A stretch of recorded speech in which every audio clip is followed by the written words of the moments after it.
বন্ধুরা নমস্কার।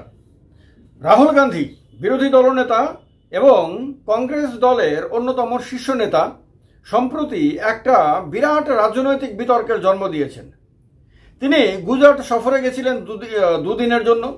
সেখানে কংগ্রেসের বিভিন্ন সম্মেলনে বক্তব্য রাখেন, বিভিন্ন স্তরের নেতাকর্মীদের সঙ্গে তিনি মুলাকাত করেন।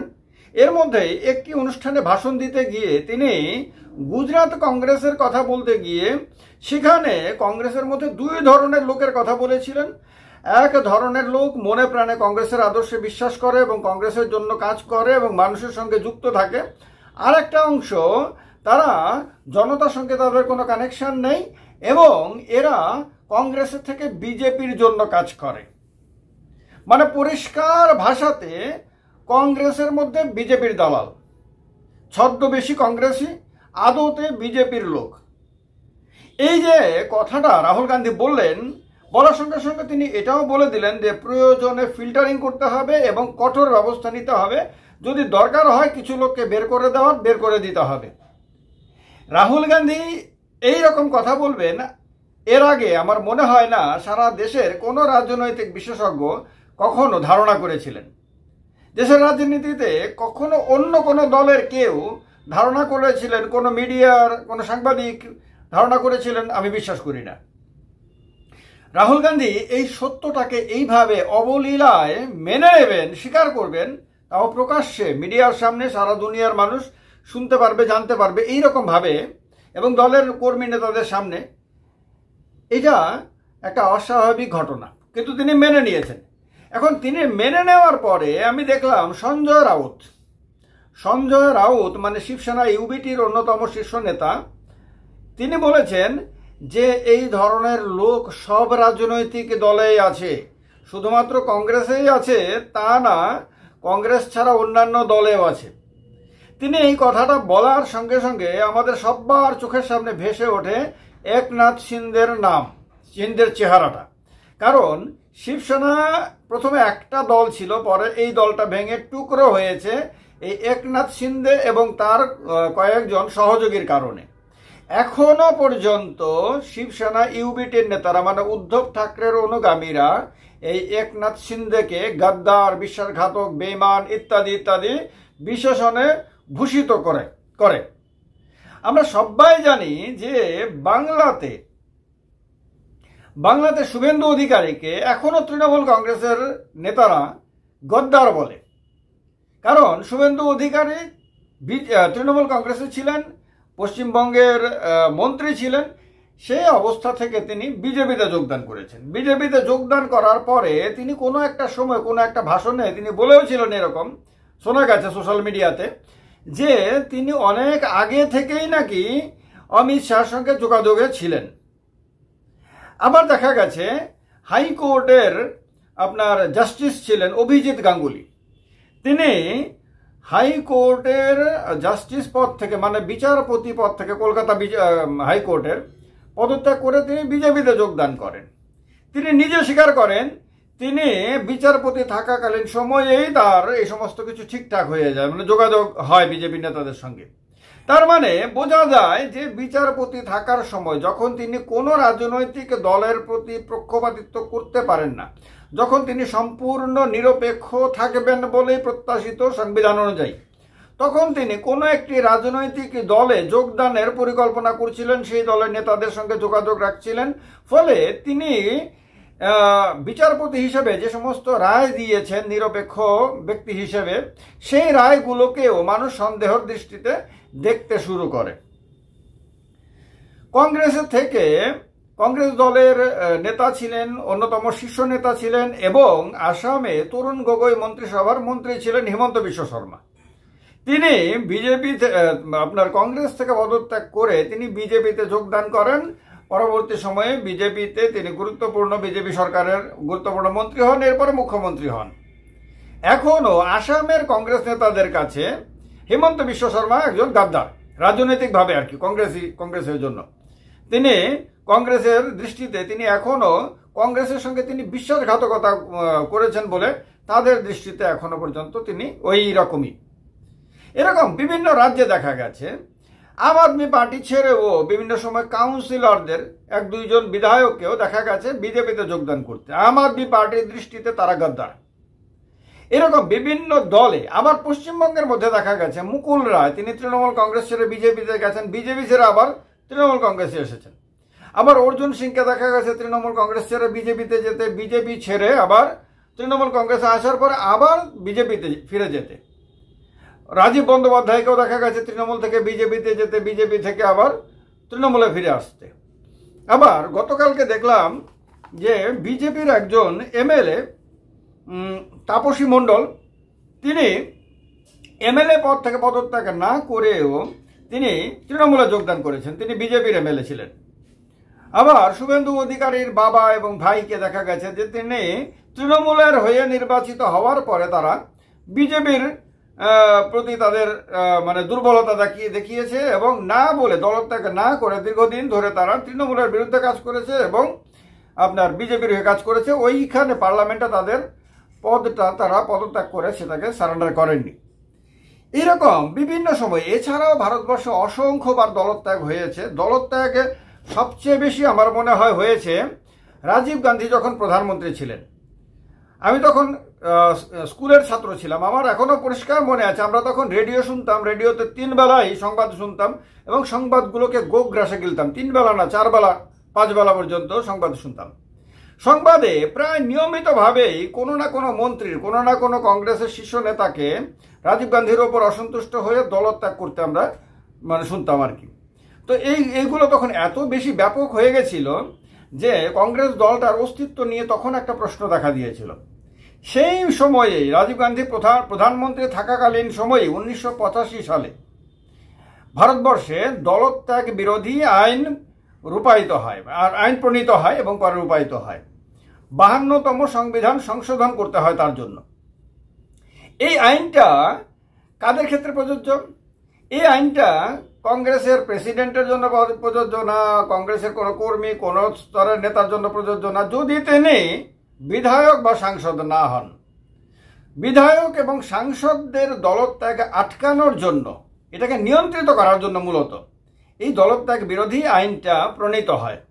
এর প্রয়োজন তখনই দেখা গেছিল। পরবর্তী সময় 2003 সালে এটা আবার সংশোধন করা হয়। এই আইন এখনো প্রযোজ্য আছে। এখনো যদি বিধায়করা দল বেঁধে যদি এক দল থেকে আরেক দলে যেতে চান তাহলে তাদের এটা মাথায় রাখতে হয় তাদের দলের যতজন মানে বিধায়ক আছেন অথবা সাংসদ আছেন ততজনের মধ্যে 2/3 একসঙ্গে দলত্যাগ করতে হবে যদি তাদের পদ টিকিয়ে রাখতে হয়। যদি পদ টিকিয়ে না মানে পদত্যাগ করবে তাহলে তো করতেই পারে, সেক্ষেত্রে কোনো অসুবিধা নাই। আর পদত্যাগ না করে যদি 2/3 কম যদি তারা দলত্যাগ করে সেই ক্ষেত্রে স্পিকারের কাছে কমপ্লেন গেলে স্পিকার তাদেরকে তাদের মানে সাংসদ অথবা বিধায়ক পদ আপনার বাতিল করতে পারে।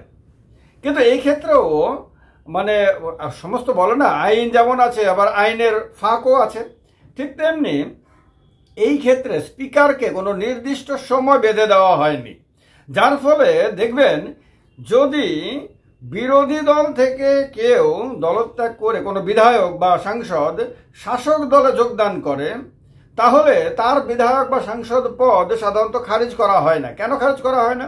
সেই ক্ষেত্রেও তো ওই ব্যক্তির দল থেকে স্পিকারের কাছে কমপ্লেন করা হয়, স্পিকার তো সেই ক্ষেত্রে তার ক্ষমতা প্রয়োগ করে করতে পারেন সেটা। কিন্তু যেহেতু স্পিকারকে আইন অনুযায়ী নির্দিষ্ট সময়ের মধ্যে এ ব্যাপারে সিদ্ধান্ত নিতে হবে বলে কোনো সময়কাল বেঁধে দেওয়া হয়নি, তো স্পিকার দেখেন যে কোন দল থেকে কোন দলে গেছে। যদি বিরোধী দল থেকে শাসক দলে যায় তাহলে স্পিকার এটাকে অনির্দিষ্টকালের জন্য ঝুলিয়ে রাখে। এইভাবে করতে করতে করতে করতে পরবর্তী নির্বাচন চলে আসে, যেটা শুভেন্দু অধিকারী বাবা বা আরও অনেকের ক্ষেত্রে হয়েছে। আবার যদি শাসক দল থেকে বিরোধী দলে কেউ যায় তাহলে দেখবেন যে তার মুহূর্তের মধ্যেই তার বিরুদ্ধে স্পিকার কমপ্লেন আসা মাত্রই সিদ্ধান্ত নিয়ে তার মানে পদ বাতিল করে দেয়। তো এই ফাঁকটা দিয়ে আবার দেখা গেছে যে অনেকে বেঁচে গেছেন, অনেকের আবার রক্ষা হয়নি। তো এইগুলি ভারতবর্ষের রাজনীতিতে পক্ষপাতিত্ব বিভিন্ন সময়ে হয়েছে, হচ্ছে এবং যতদিন পর্যন্ত না এই আইনের আবার সংশোধন করে স্পিকারকে একটা নির্দিষ্ট সময়ের মধ্যে একেবারে কঠোরভাবে আইন অনুযায়ী সিদ্ধান্ত নিতে বাধ্য করা হবে, ততদিন পর্যন্ত রুলিং পার্টি এর বেনিফিট নেবে। রুলিং পার্টি যখন তার আপনার সংখ্যাগরিষ্ঠতার অভাব থাকবে, তখন সংখ্যাগরিষ্ঠতা আপনার পাওয়ার জন্য সে বিরোধী দলকে বিভিন্নভাবে ভয় দেখিয়ে, লোভ দেখিয়ে, চাপ প্রয়োগ করে তাকে ভাঙিয়ে এনে তার নিজের সংখ্যাগরিষ্ঠতা অর্জন করার চেষ্টা করবে। তো এগুলি ভারতবর্ষে হবে। তো এখন রাহুল গান্ধী যে বিতর্কটা আপনার তুলেছেন, সেই বিতর্কটা কি শুধু কংগ্রেসের ক্ষেত্রে প্রযোজ্য? এটা একেবারেই তা না। এক দলের থেকে অন্য দলের জন্য কাজ করছেন এই রকম লোকরা সব দলে ছড়িয়ে আছেন। এটা ভাবলে একেবারে ভুল হবে যে শুধুমাত্র কংগ্রেসের মধ্যে বিজেপির প্রতি দুর্বল এমন লোকরা লুকিয়ে আছে ছদ্মবেশে। বিজেপির মধ্যেও বিভিন্ন জায়গাতে কংগ্রেসের প্রতি দুর্বল লোকরা লুকিয়ে আছেন। আবার তৃণমূল কংগ্রেসের মধ্যে বিজেপির প্রতি দুর্বল লোকরা লুকিয়ে আছেন। আগামী বিধানসভা নির্বাচন বাংলাতে 2026, তার আগে ধীরে ধীরে তাদের চেহারাগুলো স্পষ্ট হবে। তাদের মধ্যে কে কে দলত্যাগ করে স্পেশাল ফ্লাইটে দিল্লিতে গিয়ে দলত্যাগ করেন, সেটা তখন দেখা যাবে। আবার বঙ্গ বিজেপির মধ্যে তৃণমূল কংগ্রেসের প্রতি দুর্বল বা তৃণমূল কংগ্রেসের পেরোলে রয়েছেন, মানে বাংলার বিজেপির মধ্যে এটা খুব জনপ্রিয় কথা। আপনারা যারা বঙ্গ বিজেপির বড় নেতাদের সঙ্গে বিভিন্ন সময় কথা বলেছেন তারা জানেন। আমাকে অনেকে ব্যক্তিগতভাবে বঙ্গ বিজেপির নেতারা বিভিন্ন সময় বলেছেন যে তাদের দলের অনেকে আপনার মমতা ব্যানার্জির পেরোলে নাকি থাকেন। এখন এই পেরোলটা কি, এটা তারা খুব ভালো করে বুঝতে পারবেন। মানে মাসিক বেতন টেতন ইত্যাদি বোঝা যায় আর কি, অনুমান করে ভাতা টাতা পান হয়তো বা এরকম ভাবে। তো সেগুলি তো আর পেলে লিখিতভাবে পাবেন না, অলিখিতভাবে হয়তো পান। তো এইরকম ভাবে মানে তারা অনেকে সন্দেহ করেন। বাংলাতে তো অনেকে শুভেন্দু অধিকারীকেও পর্যন্ত সন্দেহ করেন বিজেপির মধ্যে যে তিনি কি আদতেই বিজেপিকে জেতাতে এসেছেন, না মমতা ব্যানার্জি স্পাই হিসেবে তিনি বিজেপিটাকে ধ্বংস করতে এসেছেন, এরকম। তো এইটা বাংলাতেও একটা বিতর্ক। তো সব দলের মধ্যে এই সমস্যাটা রয়েছে।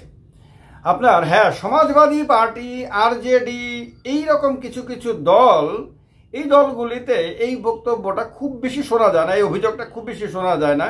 কিন্তু শোনা যাচ্ছে এখন আরও বেশি করে আপনার শারদ পাওয়ারের পার্টিতে।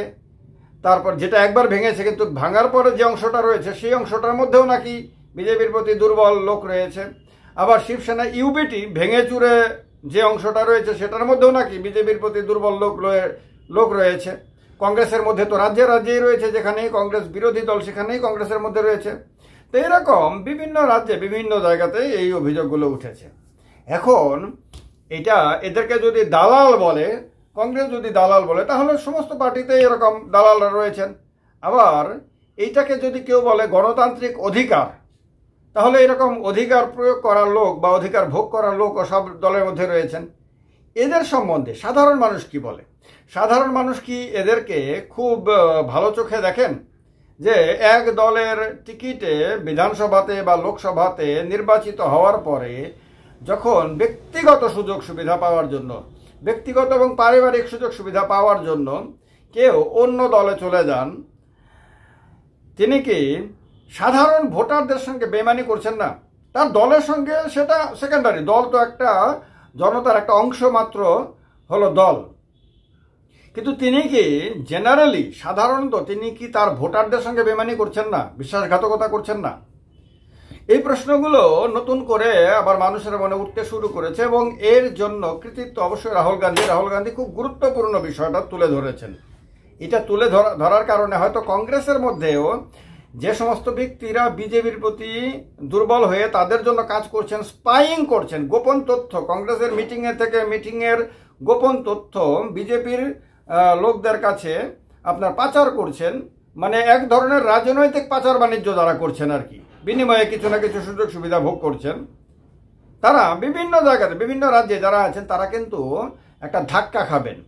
তারা কিন্তু মানসিকভাবে বিপর্যস্ত হবেন যে দল কি তাদেরকে ধরে ফেলছে, তারা কি মানে দলের মধ্যে তাদের এই যে রাজনৈতিক পাচার বাণিজ্য, তথ্য পাচারের যে বাণিজ্যটা, এই বাণিজ্যটা কি আর বেশি দিন চালাতে পারবেন না। ফলে তাদের মনের মধ্যে কিন্তু ভয় ঢুকবে। এই ভয়টা ঢোকানোর জন্য খুব পরিকল্পিতভাবে রাহুল গান্ধী কথাটা বলেছেন বোঝা যায়, এবং বেশ সাহসী কথাটা বলেছেন। কিন্তু এরপরে কথা হলো, রাহুল গান্ধী বলেছেন তো ঠিকই, কিন্তু শেষ পর্যন্ত কি এই দালালদেরকে সঠিকভাবে চিহ্নিত করতে পারবেন? না দালালদের ওপরে বিশ্বাস করে আসল লোকদেরকে, যারা সত্যিকারের এই কংগ্রেসকে ভালোবাসেন, তাদেরকে দালাল হিসাবে চিহ্নিত করবেন? এইটাও কিন্তু আরেকটা বড় প্রশ্ন, এবং এইটাই ভয়ানক সত্য, ভয়ানক প্রশ্ন। কারণ বিভিন্ন দলে দেখা যায় দালালরা তোষামদ করতে পারে বলে, দালালরা নানান রকমভাবে কায়দা কানুন করে আপনার নেতাদেরকে খুশি রাখতে পারে বলে, বিভিন্ন রকম বাণিজ্যের অংশ দিতে পারে বলে, দালালদের ওপরেই কিন্তু অনেক ক্ষেত্রে পার্টিগুলো বিশেষভাবে নির্ভর করে। আর যারা আসল তাদেরকেই নকল হিসেবে চিহ্নিত করে। তো কংগ্রেস আসলকে চিহ্নিত করতে পারবে না নকলকে চিহ্নিত করতে পারবে? আসলের ওপর ভরসা করে নকলকে বের করবে, না নকলের ওপরে ভরসা করে আসলকেই পার্টি থেকে বের করে দেবে? সেগুলো দেখার বিষয় রয়েছে। সেগুলো শুধু কংগ্রেসের ক্ষেত্রে প্রযোজ্য না, সমস্ত রাজনৈতিক দলের ক্ষেত্রে প্রযোজ্য। বিজেপিই হোক, তৃণমূল কংগ্রেসই হোক, আম আদমি পার্টিই হোক, বা অন্যান্য রাজনৈতিক দলই হোক। এ ব্যাপারে আপনাদের মতামত অবশ্যই জানাবেন। আর এখন থেকে আমি বললাম না যে প্রত্যেক দিন রাত 8টার সময় কোনো একটি বিষয় নিয়ে বিস্তারিত, তথ্যবহুল এবং বিশেষ বিশ্লেষণ হবে। তো আজকের রাত 8টার জন্য এইটা আপনাদের উপহার। জয় হিন্দ, বন্দে মাতরম।